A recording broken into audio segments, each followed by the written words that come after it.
Come, walk down the winding path. Don't mind the spooks and monsters. They stay hidden within the trees. There are mysteries in this world that you need to know, and paranormal truths that need to be told.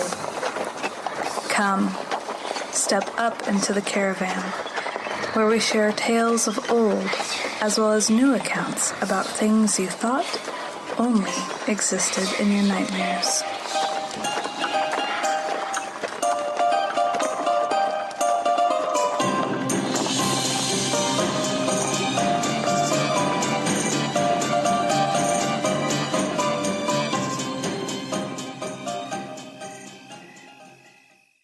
Travelers, we are so excited to have an amazing guest tonight. With us, we have Kimberly Bizjack, who is an author, an intuitive, a world traveler. She has a book called Stories and Hippie Sh, which is a wonderful book. And I would know this because I narrated it. Kimberly actually gave me my first chance at narrating an audiobook. So thank you for that. Yay! It's the coolest. Yeah. I learned a lot during that process in that I don't know if I could narrate an audiobook that I already didn't love, because the topic was something that I enjoyed so much that it wasn't an issue to, go through, re-record if I mess up, anything like that, because it was something that I really enjoyed reading. Aw. So first off, is there anything spooky that has happened to you lately while on the boat? Because our listeners should know that you've been traveling on your boat for over a year, correct? 2 years. 2 years. Oh my gosh. See? Yeah, I guess really close to 2 years. Yeah. Wow. Mm-hmm. Yeah. I know. Okay. Well, yeah, I do have some not super spooky things on the boat. I don't know. I think we're surrounded by salt water. Well, salt is cleansing. I don't know. Right. Maybe. It's funny though, as I'm back in Salem, Massachusetts right now, and I've been doing ghost tours, which is funny because that's what my whole book is about. Like, well, half of it anyway is about ghost stories in Salem. And then I mentioned that I live on a boat, and everyone's asking me like if there's any ghost stories about like my sailing, and I'm like, no, there's no ghost stories. And then as I'm thinking about it, I'm like, wait, no, I have some. So one time we were really far offshore, and we do night watches where we have to take turns, like my husband and I. It's not like you anchor every night. We're sailing, nonstop for days at a time sometimes, and nights. And one time I was out by myself, like 1 o'clock in the morning, nothing but dark, spooky seas, and can't see anything, and it's just eerie anyway. Right. And my VHF radio sounded like someone jumped on there and said, "We will come." Oh man. Like something straight out of, like, I don't know, like Pirates of the Caribbean and Disneyland. Oh, wow. Or something. And it scared the heck out of me. I still have no idea what that was. And where was that when that one came through? That was like way off the coast of like the Baja in Mexico. Oh wow. Wow. Yeah, it was really weird. Ooh. Could you imagine seeing a large antique, the really old ghost ship? Oh my gosh. And then just see it disappear through the fog. Yeah, the Black Pearl. That would be amazing. Yes. I've been following your posts on Facebook, not on your personal page only, but also on your group page that you have, which you should definitely plug on here. But I feel like it was maybe after you went through the Panama Canal, where you guys had gotten stopped, which I'm sure isn't something that is unheard of, stopped by local authorities for them to just kind of check you out. Yeah, the Colombian Navy. Yeah, and is that the one where you were saying you wondered how they thought going through your drawers and seeing like crystals and whatnot, stones and It things? was so funny. Like, what is this? It's salt. Why do you have a vial of salt in your drawer? Like, well, because I'm a witch. Like I'm like, it's not drugs, I promise. Or like loose sage and different herbs and like things that look like drugs. Oh, Did they believe you oh right yeah. away? I think they were That's just like, this amazing. lady's Oh my crazy. gosh. I don't think they expected to really find drugs, you know? I think they Right. were like bored. Hmm. They were bored. Yeah, Nothing else perhaps. to do. Right. 150 miles offshore. Yeah. Oh, the name of your boat, I think our listeners would find intriguing. Oh yes, my boat's name is Litha or Lita. Sometimes it depends on where you are. It's Lita or Litha, which is the celebration of the summer solstice in the pagan Celtic religion. Oh. So like Yule is the winter solstice. So a lot of people have heard of Yule, but Mhm. Litha is the summer solstice. So that's her name. Mhm. Why did you go with that name? I mean, might as well if you're gonna sail around the world to name her after a never-ending summer. Yeah. Longest day of the year, kind of like a forward momentum kind of energy. Yeah, absolutely. I like that. So, for anyone who's listening that should absolutely go get your book or the Audible version of Ghost Stories and Hippie Shit, when we start chapter one, I remember narrating a story of the group being in a building and it's a Uh-huh. ghost hunt. And this is in Salem, Yep. and a brick flies by someone's head, Yep. right? We're like, yeah, that's it.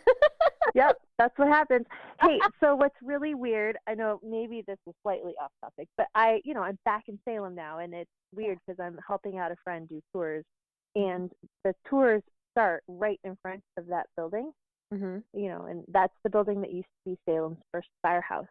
And now, I have all sorts of stories in the book about all around Salem, but a big chunk of it is about that building. And there's a new restaurant that's like they took over the basement space. Like that story took place Oh, in this basement, yeah. and so I like it's a brewery now. It used to be a place that just served breakfast and lunch and then they'd be closed. So I went down like there's new bathrooms and I was sneaky like going and I went like, is anyone around? And I went down to the basement just to see what was down there. Mm-hmm. And it's like light and bright and beautiful and they have all those like stainless steel vats where they brew beer and everything down there. Like Oh, it's wow. not like the creepy place that it used to be. And I was talking to one of the guys that worked there and he was like, oh, you didn't have to sneak down there, I could just take you. And he's like, ooh, tell me ghost stories. So I don't know, it's really strange to be Oh. back here.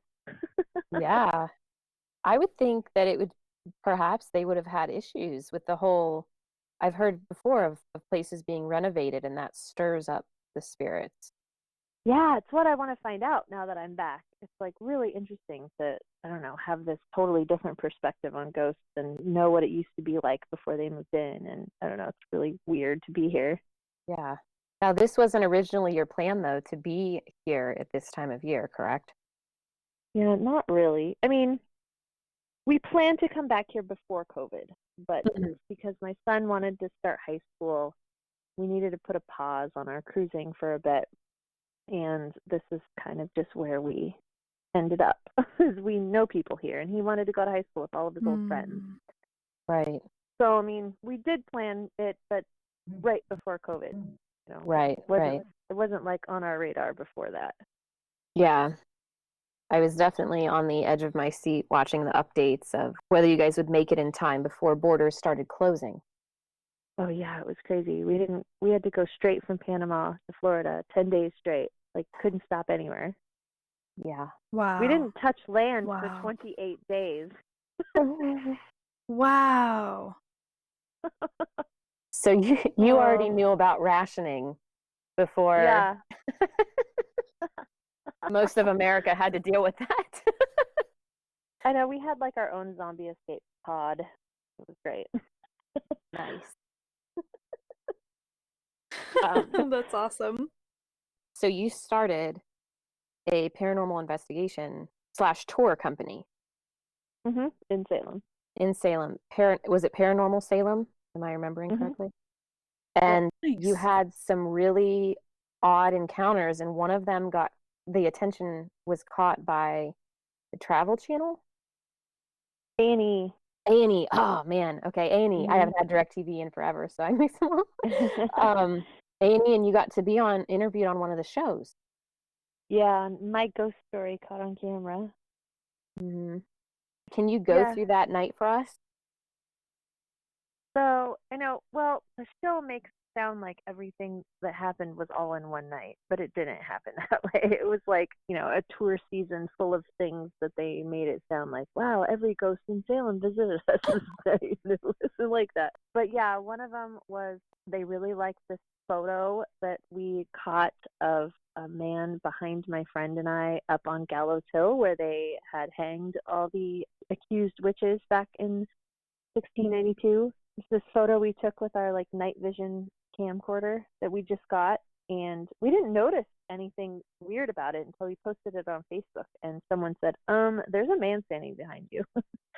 And I don't know, A&E saw it on our Facebook page, I guess, and decided that they wanted us to be on the show. And then they said, okay, well, we need more than just this one thing. So come up with, all the things that have happened that we'd be interested in. So it was like we had to kind of pitch them and say, oh, this crazy thing happened and this tourist took this photo and, by where the witch dungeons used to stand. And, oh, and then there was that time we did this bachelorette party and these creepy things happened and we got these EVPs. And so they kind of made it into a whole thing, like flew us to LA, and then they flew Oh, to wow. Salem and did all this like reenactment stuff, which was hilarious. It's really hard to like reenact your own life and not laugh.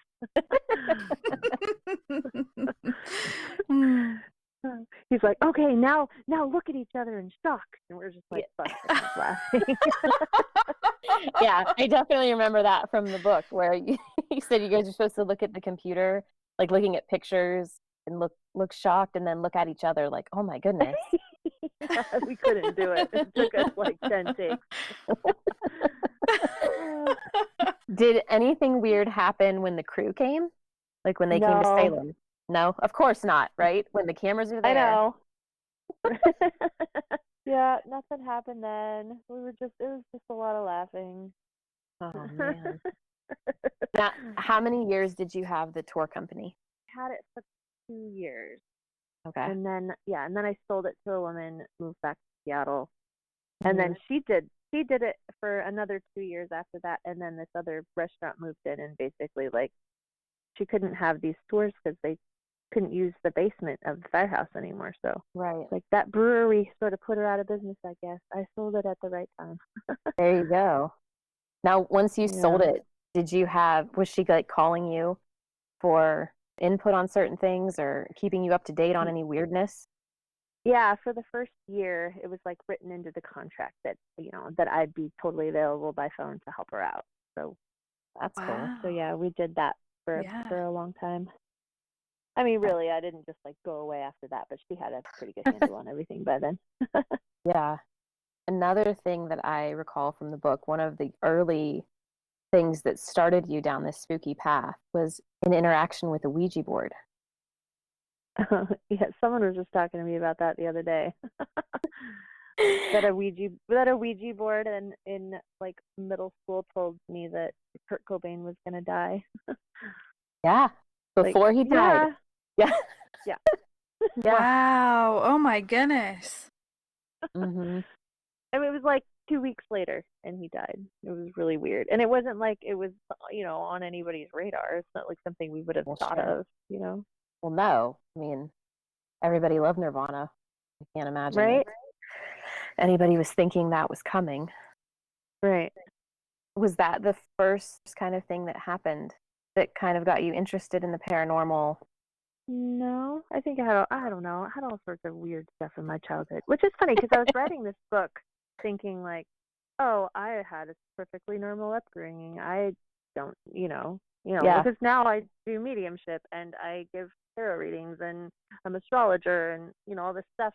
And I wrote the book thinking, oh, I'm gonna just write about like how I was totally normal and now I'm totally not normal. I don't know. And as I was writing it, I'm like, wait, I have way more stories and so many weird things that happened to me as a kid that I didn't realize that I had until I was writing this all down. There's a lot of childhood experiences in there. Oh, that's awesome. Speaking of That's mediumship, you want to know the weirdest thing? I haven't even told anybody about this yet. Ready? I'm ready. Ooh. Okay. Yes. So, the only reason I'm giving tours right now in Salem is because my friend Sarah owns a tour company. There's 3 tours. One's like about modern day witchcraft. One is like a history tour, and then she does ghost tours. And she just begged me, like, due to COVID, we can only have groups of 10, so she needed quadruple the amount of tour guides she's ever needed, and she knows that I know everything about the city. So she's like, please, please, please, please. I'm like, okay, fine, I'll do it for you. So she gives me her script, and most tour companies in Salem tell you the same ghost stories everywhere you go, But because I did all this paranormal investigating, I had more stories than everybody else, and I really like investigated and proved things and disproved things, and it was just different. So she gives me the script, and I'm like, yep, I know that story. Yeah, I know that story. Okay, and everything's pretty similar to what I already know. So we get to a story about where Bridget Bishop's home used to stand back in 1692. So Bridget Bishop was the first person executed during the trials. And there was a restaurant that used to be there that had all sorts of spooky stories about, glasses falling off the counter and picture frames falling off the wall. And the register would spit out tickets that said, like, good morning and hello. And really weird stuff would happen in this restaurant. So her script says that that this place is not haunted by Bridget Bishop, like everyone else in town says, that it's haunted by a little girl named Annabelle who drowned in a well on her family's property in the 1800s. And I was like, oh my God, Sarah, where did you get this story? I have goosebumps even telling you. Yeah. And she goes, oh, I worked with this medium like a really long time ago, and that's what she intuitively felt. And I'm like, okay. I'm like, have you read my book? Yeah, I was going to say, this sounds familiar. I was like, she goes, no, I'm a terrible friend. I haven't read it. And I was like, okay. I wrote, and I'm like, and there's proof. It's in my book that I wrote that it's not Bridget Bishop, that it's a little girl named Isabel who drowned in her family's pond in the 1800s. Oh, wow. And so what? Like, I'm 2 letters off by this other lady that I've never met, and we've both been telling a similar story. Yeah. So I'm like, hey, Sarah, when was the last time anybody saw this little girl? And she's like, gosh, I don't know. Like, no one's really talked about her, like, since you moved. And I'm like, well, that's awesome, because right before I moved, I got together with 2 other intuitive witches, and we did a ritual to help her cross over. Yeah. And so you did your job. Yes. So how cool would it be if it's not even haunted anymore? There you go. I love it. I knew that sounded familiar. As soon as you started, I'm like, wait a second. I've heard this. So close, right? Yes. Crazy. Oh, man. That is crazy. So you were in Salem doing the paranormal investigation or the tour company for a couple years. And then you went to Portland. No, Seattle. Seattle. Sorry. See, Portland, I'm thinking of somebody else here. Jen's in Portland. Yeah. Right. Yes. Thinking of Jen. All right. So you went to Seattle. And over there, you had experiences as well. Yes. So I started doing like a ghost hunting 101 at Merchants Cafe, which is Seattle's oldest tavern. Right. And yeah, got stuff from like this old guy named Otto who used to work there, and he'd like turn the TVs on and off on command, and all this different stuff there too. So yeah, it is different though. Like Seattle, it's not as old You're Right. talking about houses here that are built in 1664, and I'm like, oh, Seattle's oldest restaurant that's like, 1880 something. Right. But yeah, Yeah. haunted, not as much. Not as much. The ghosts aren't as old. Yeah, there's not as old. There's not as many of them. Not as much energy. I just remembered a part from your book is that you went to some training with the TAPS crew, right? How did Oh that? yeah, Tell us about that, because I didn't even know that was yeah, an option. But I also live in Ohio, and we don't have things like that here, apparently. Or I'm not in yeah. tune with it. I don't know. They did like a TAPS Academy.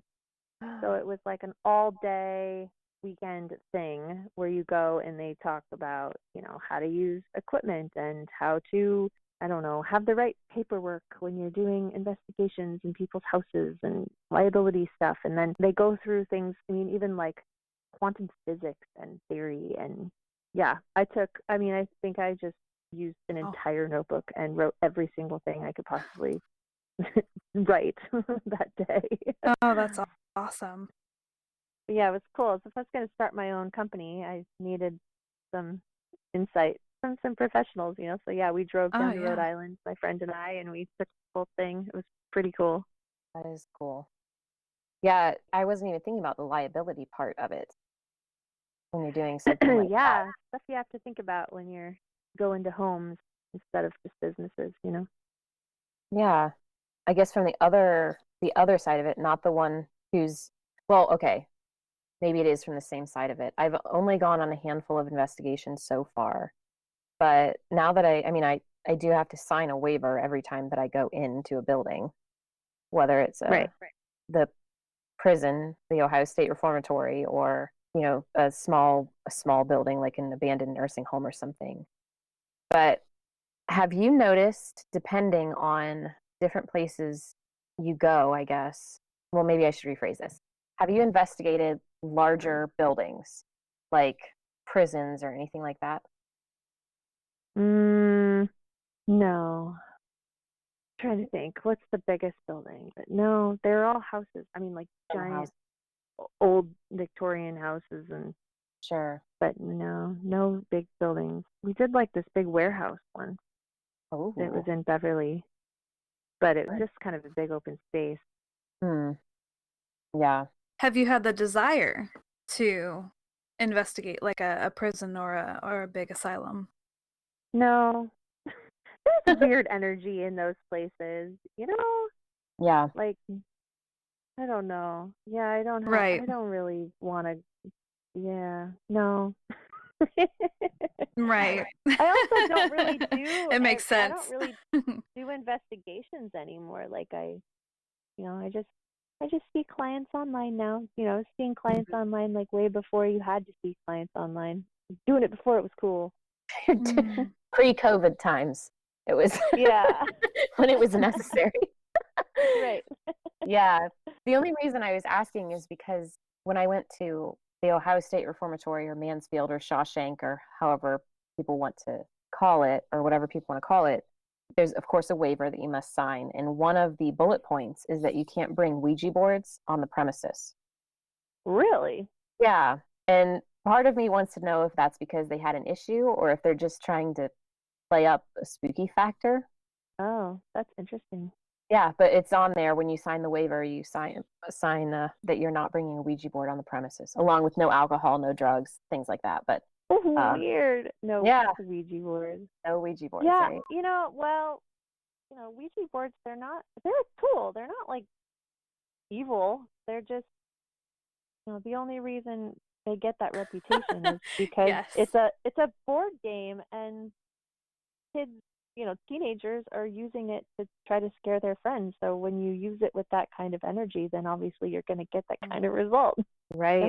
Right. If you use a Ouija board with the right intentions, it's not a bad thing. Mm-hmm.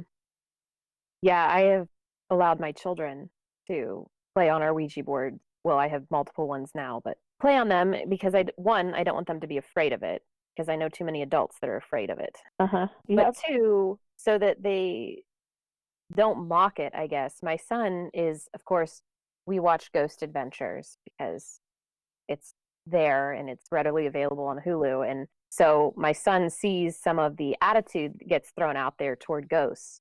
And so while we're on the board, sometimes my son will get extra sassy, and I have to tell him to calm down, that that's unacceptable, or he has to get off the board. And so part of me is like, all right, at least we're getting this out there now. We're teaching this now, instead of by the time he's a teenager or something, he's full blown being rude to Right. to a spirit or something, because it is a tool. It's no different, and you cover this in your book too, no different than a pendulum or cards.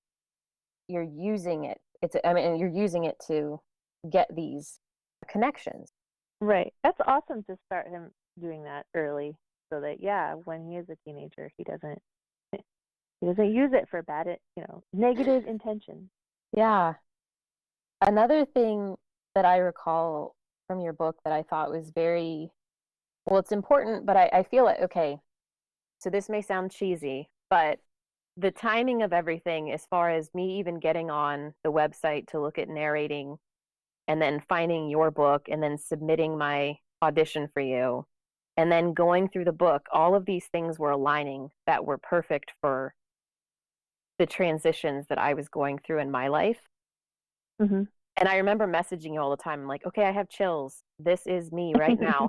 But one thing that really struck me was how you discussed that you started out using these tools, whether that was, like a Mel meter, K2 meter, things like that. But then you got more in tune with your intuition to the point that you don't need that anymore for things like Right. that.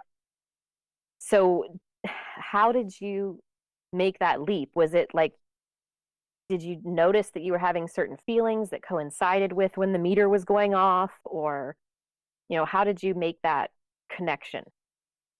Yeah, it was a slow process, but it would be like, I just knew if I asked this K2 meter to go off, I knew it was going to go off before it did. Like, Right. I knew if there was someone in the room with us before things would start happening, and I knew when there wasn't. Or then I would know the name that I was going to get when I listened back to my recorder later, Yeah. just and then I'm like, how do I know this? Like, I don't know. It took me a really long time to even understand like what that all meant, because I didn't even set out to try to own a tour company. It just kind of all accidentally happened. I Right. was going to school in Boston and getting my master's degree, and it wasn't this wasn't my plan in life. So it was just really strange. It's like that's just how I ended up. Yeah. But yeah, it was just really slowly. Wow. That's why when my book is Ghost Stories and Hippie Shit, the last half is all the things I had to learn how to use Right. my intuition. I had to take a lot of classes from a lot of people Mm-hmm. and really learn what this all means. Yeah. When you were seeking out these classes, did you have to weed through people that weren't, I guess, authentic in what they were saying they were? Or were you fortunate enough to find people who were being honest and that they could be a teacher for you? I think I was fortunate enough to find honest people, and I think it helps that once that we moved back to Seattle, like, Hmm. I Seattle's different. Like being like in the like free loving hippie Pacific Northwest is not the same as Salem, where businesses are. It's kind of like 1692. Like if you're Yeah. going to share your knowledge, someone else will take that from you, and then Right. nobody wants to share their knowledge. So Oh, so they going just back, lock down. uh-huh, Yeah, they just lock down their information. exactly. Or Mhm. like, oh, this girl's doing something that makes her special, so we're gonna like try to hang her, Right. metaphorically now, or put Right. her out of business.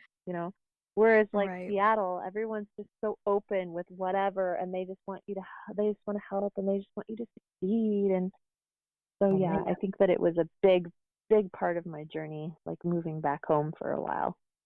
Yeah, that's something that in Ohio, people they don't really talk about this stuff at all. I mean, you Right. might find a few open people, but in general, at least the small town that I grew up in, people don't really talk about it. And if they do talk about things like that, you get a reputation, I guess. Um, Yeah. I so notice, like, as we've been sailing, people will go, "Oh, what do you do for a living?" I don't ever just flat out say, "Oh, I'm a medium." You know, yeah, I say, I like feel them out a little bit, like, "Oh, I'm a life coach." You know, "Oh, right, I'm a life coach that uses tarot cards." yeah, And it kind of just goes from there. yeah, Salem, though, I mean, you can tell anyone in Salem you're a medium, and it's totally fine. Like, yeah. you're welcome with whoever you are, whatever you're doing. It's just the business aspect of it and sharing knowledge that makes it weird. I don't know why it's like that here. It's very strange. Hmm, that is weird. So you've mentioned that you're, of course, obviously we talked about you living on the boat, so you're running your business from your boat. Can you tell us a little more about what you do for your business? So I have an online class Mm-hmm. called Sea of Colors. It's like a chakra course, goes through each chakra and works on clearing energetic blocks. And so each chakra will have video lessons and activities and a mantra. Oh, I have even recipes in there that are in chakra color, and working on the things that are related to that chakra. So, like, for instance, like root, we do some things about money and body positivity and stuff like that. And then all the way up to, third eye and crown is things like you're learning astrology and divination and how to use your intuition and that sort of thing. Mm-hmm. So it's like so I do that. And then I do readings. I do emailed readings, tarot readings, astrology readings, and then I do ones through Zoom called C sessions where we do meditation and Reiki and tarot and astrology and mediumship and, whatever Mm-hmm. level it is that you pick, you get Yeah, more stuff. nice. Oh, I love it. Yeah. So it's kind of like, we decided to just sell everything we owned and bought a boat and sailed away. I kind of specialize now in helping people find their greater purpose and Mm-hmm. what they should be doing in their life Hmm. when they don't know, kind of with the help of people on the other side, helping them out and trying to figure out, like, it might not be selling a boat and moving away, but it could be quitting this job and starting a different job, or selling your Sure. house and living in a tiny home, or I don't know, things that you want out of life. Life's really short. Yeah. Have you It ever really is. have you ever come across getting something really complicated and very difficult to discuss coming through in these readings? And how do you tell somebody something that's very difficult for them to hear? I I don't know. I just say it. You just say, My husband, it's always like this joke that I have no filter. That I say things in the most gentle way possible, but hmm I don't like I don't hold it back. right. Have you noticed, I guess, prep wise on your end, as far as preparing for something that, of course, you've been doing this for a couple years now, something online, long distance versus when you could be in person with someone? Is there a whole different setup and mental space that you have to be in? Yeah, so before we moved from Seattle, I had my own little studio and I would see people in person. And and I'm a massage therapist too. I've been a massage therapist for a really long time, and I do sound healing and all this stuff. And yeah, having to switch things from hands-on to online was a little bit of a process. But I mean, energy is energy, and it doesn't have to. I don't have to touch you to do it. Especially Right. right now during COVID, you can't. I wouldn't be able to have my studio anyway. Yeah. Um, Getting an energetic massage is the only way to go right now.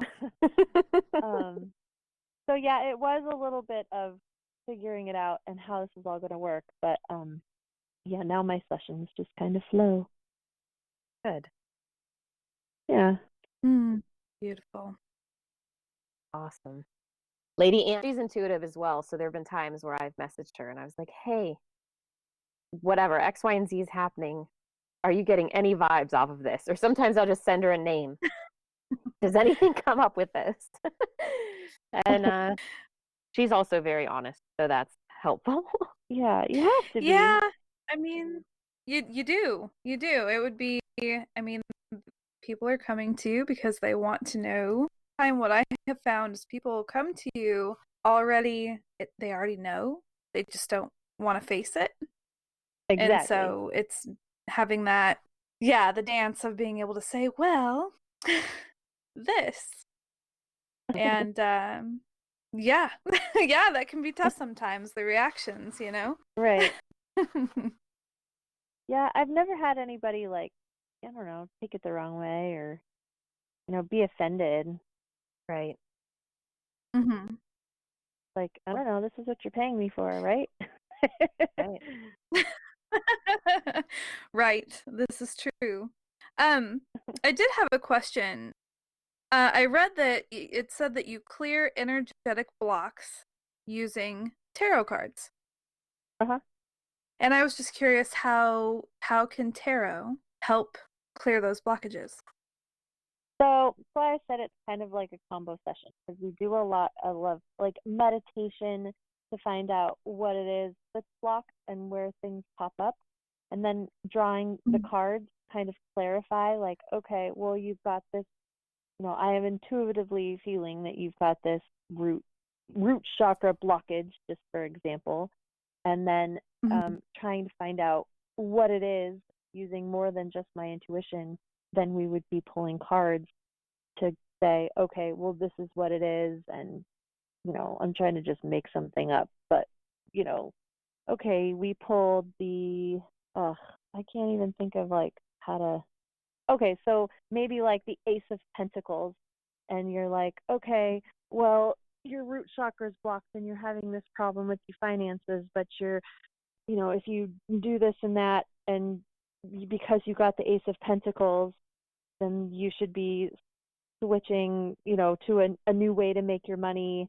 And, what is it that's happening right now that would have you lead more that route? Does that make sense? It's hard to just kind of like make something up. Yes. I don't have a client in front of me. Yes, but yes. that's how we do it. It does. Like we try to find out what the blocks are, and then the tarot cards kind of like give us clues as to like what it is that will help unblock it.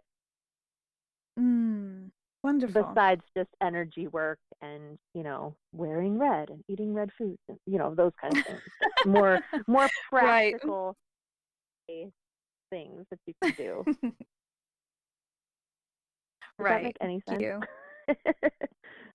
It did. It did. It really did. No, it totally does. Okay, good.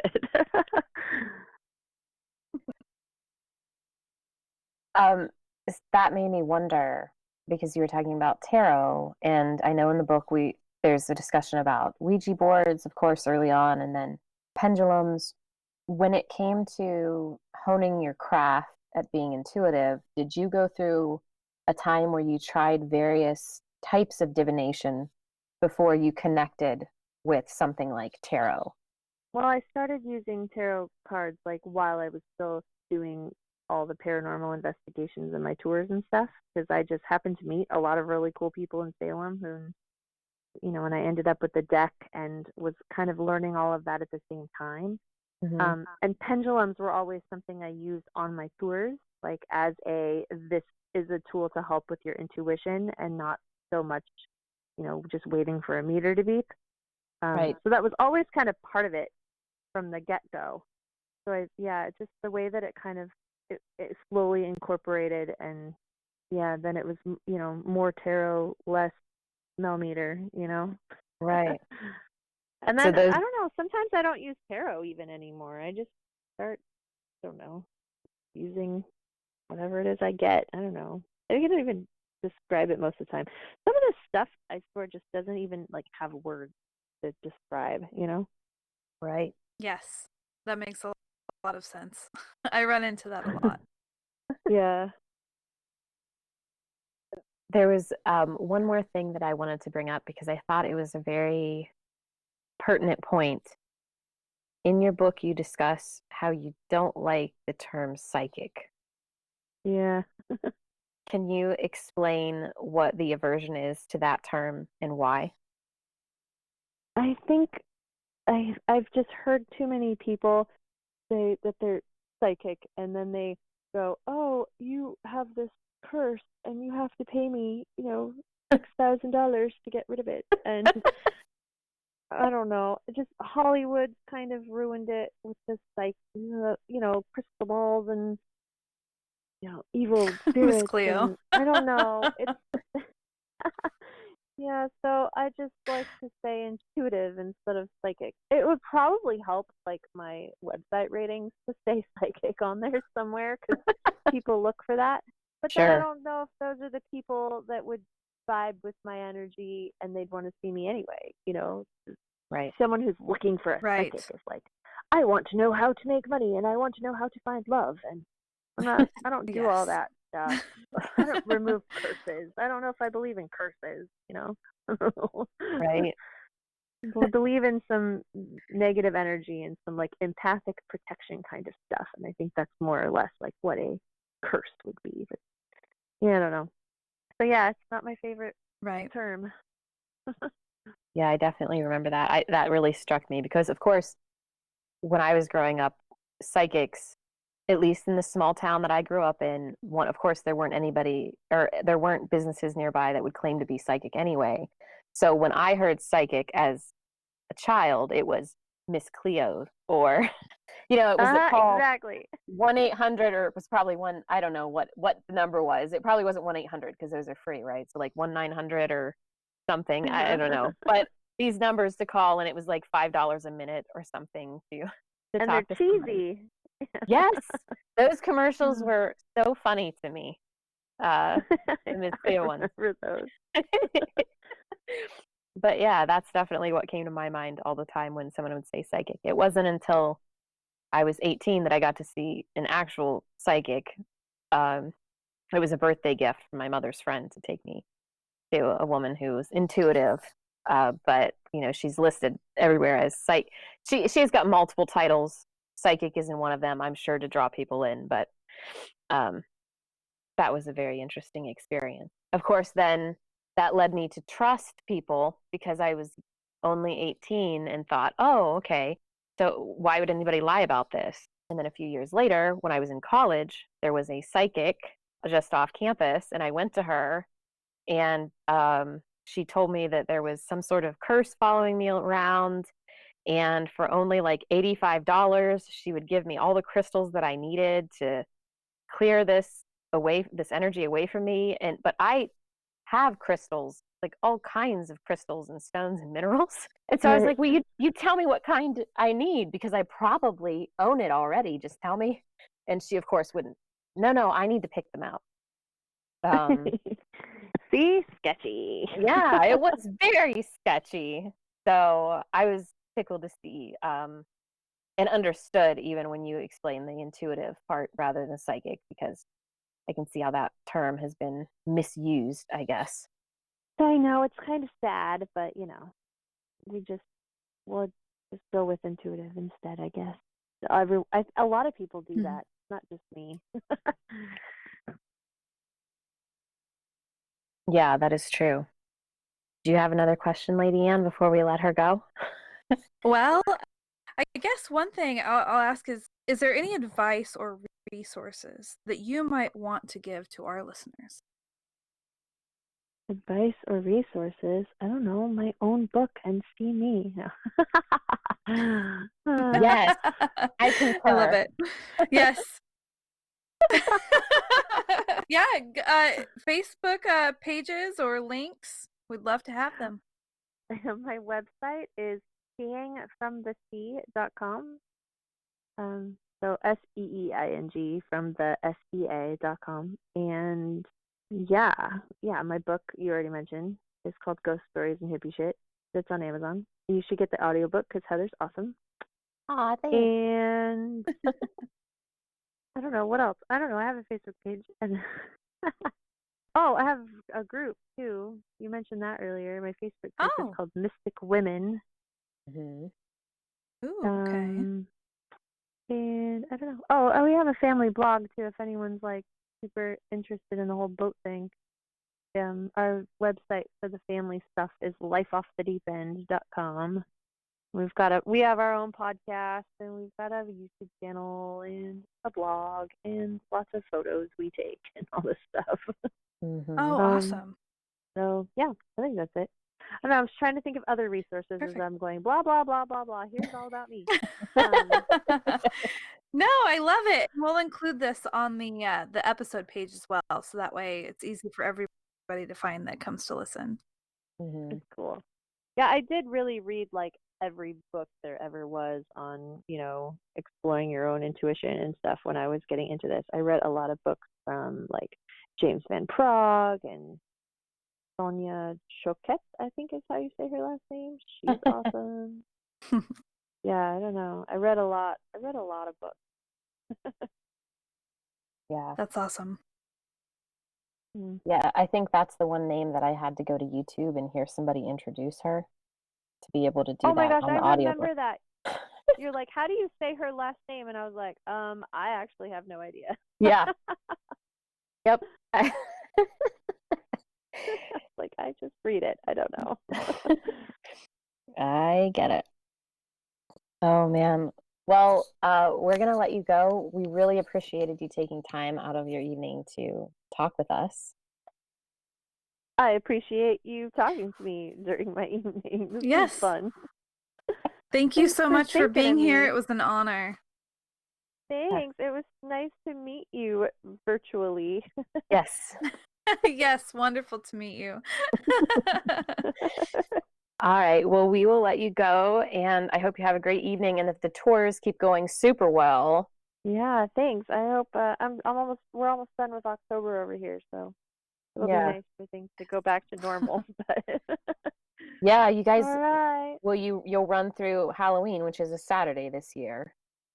Yeah. And then, do you do things on Sunday then on the 1st, or is that it? Halloween is the end all be all. No, it's on the 1st, and it's really there's tours booked the first week of November too. Oh, nice. Yeah.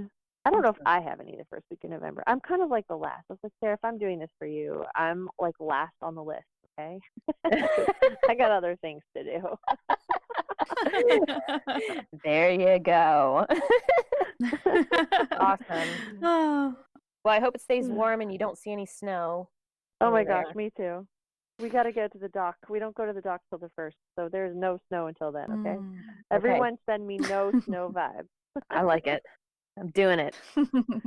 All right. We'll talk to you later. Fun. Bye. Bye. Bye.